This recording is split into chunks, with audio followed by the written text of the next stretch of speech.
ही दृश्य पाहिली एखाद्या गल्लीतल्या भांडणालाही लाजवतील असा हा राडा झालाय सोलापूर महापालिकेच्या परिवहन समितीच्या बैठकीत। काँग्रेस आणि भाजपचे सदस्य एकमेकांना भिडले, एवढंच नाही तर थेट खुर्च्याच एकमेकांच्या डोक्यात घालण्याचा प्रयत्न केला।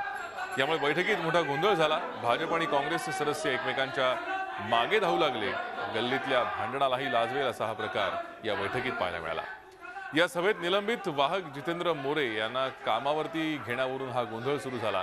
काँग्रेसचे शिवाजी मगरुमखाने आणि भाजपचे अनंत धुम्मा यांच्यात शाब्दिक बाचाबाची झाली, त्यामुळे या गोंधळात आणखीनच भर पडली।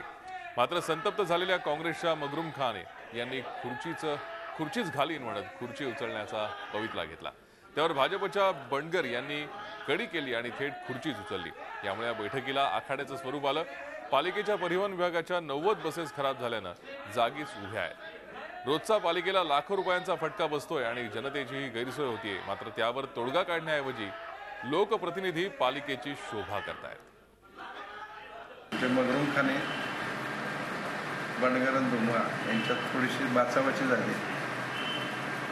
बाचाबाची झाल्यानंतर मी ही सभा तहकूब केली। झालेला प्रकार हा निंदनीय आहे।